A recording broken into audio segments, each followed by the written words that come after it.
जी अस्सलाम वालेकुम दोस्तों की हाल चाल ठीक ठाक हो। उम्मीद करता तुम सारे लोग खैरियत ना होंगे। तो तुम देख रहे हो मेरा यूट्यूब चैनल हाफिज़ अबकर व्लॉग। तो अज आए हैं असी अपनी खेतों के माशाल्लाह गंदम की जी कटाई शुरू हो चुकी है। तो असी फरा रहे रैपर। तो तुम किस चीज़ ना बढ़ा रहे हो तो की रेट चलन रहा तुहानू दसदे हैं। तो देखो तुम माशाल्लाह किस तरह मतलब यानी कि मेहनत हो रही है कितनी ज़्यादा। सारे रैपर के नाल असी कटवा रहे हैं जी। बहुत ज़्यादा गर्मी है तो हवा बिल्कुल नहीं चलन रही। सुबह की इतनी ज़्यादा तपश है।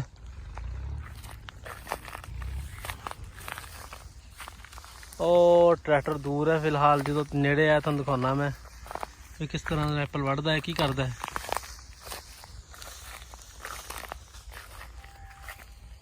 अजकल वाढ़ियां का दौर है तो गर्मी भी शदीद होंदी है इस दिनों के आके, क्योंकि गंदम ने पकना होंदा इस करके। तुसीं देखोगे जिथे जिथे तक मैं तुहानू कैमरा दिखा रहा सारे माशाल्लाह गंदम है। तो कटाई हो रही है, शुरू हो गई है। कईयां दे लेट आ, कईयां दी हो रही है, कईयां दी क्रशर लग चुकी ने। तो ट्रैक्टर मेरे हल आ रहा है, मैं दिखाना तुहानू। देखो जी आ कटाई की पई है।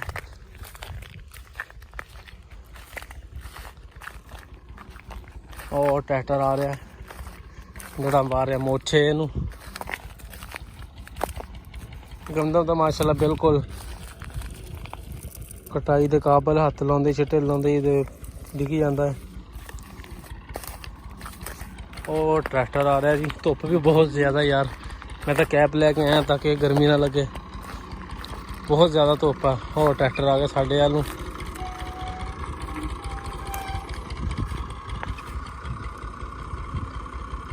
लो जी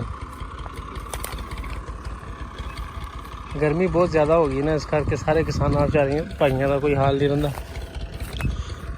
तो रेट ही कोई नहीं है गंदम का, बड़ा अफसोस है गंदम के रेट का। तकरीबन 2200 के रेट है।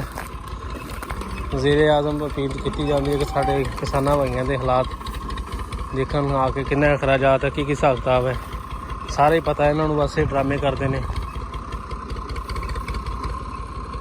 आजो आजो आजो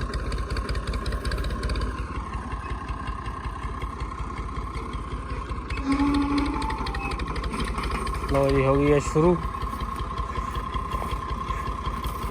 काट दो काट दो।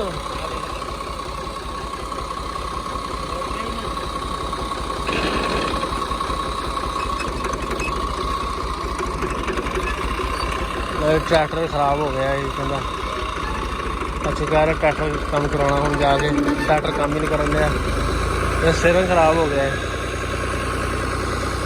पर पाकिस्तान वाले जरार तो लाभ पता नहीं हटते। ये हो गया तैयार भी, कटाई किस तरह होती है। इस तरह वड़ वड़ की सैर तो नीचे ही जाती है। लैन से रहना इन्हें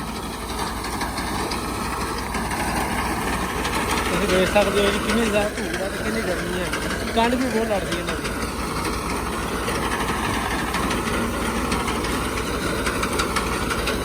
बहुत ज़्यादा धूड़ है गंदम की।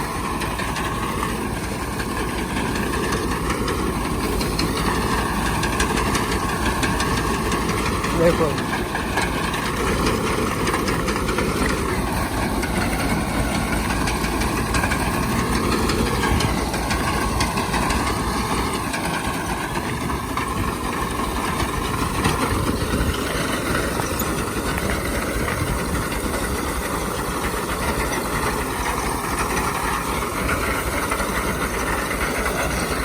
ये देखो भाई साहब। लो जी ये तो हो गया एंड का।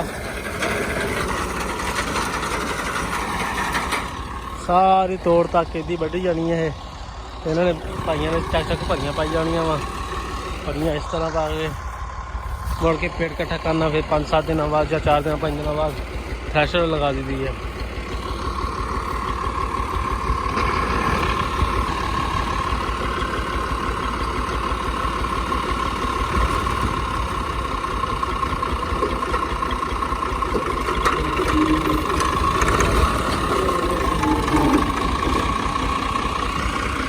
ट्रैक्टर का तो थोड़ा जहा हो गया मसला, कम खराब हो गया है, स्टीयरिंग खराब हो गया है। ਤੇ ਹੁਣ ਜੁਗਾੜ ਲਗਾ ਰਹੇ ਨੇ ਕਿਉਂਕਿ ਪਿੰਡ ਕਾਫੀ ਦੂਰ ਆ ਸਾਡੇ ਤੋਂ। ਥੋੜਾ ਬਹੁਤ ਜਿਤਨਾ ਵੀ ਹੋਇਆ ਕਰਕੇ ਜਾਣਗੇ। ਹੁਣ ਇਹ ਦੇਖੋ ਕਿੰਨਾ ਮੁਸ਼ਕਿਲ ਹੁੰਦਾ ਹੈ ਇਹਨਾਂ ਨੂੰ ਕਟਾਈ ਕਰਨ ਵਾਸਤੇ, ਕਿੰਨਾ ਮੁਸ਼ਕਿਲ ਹੋ ਰਿਹਾ ਕਿਉਂਕਿ ਸਟੇਰਿੰਗ ਖਰਾਬ ਹੋ ਚੁੱਕਾ ਹੈ।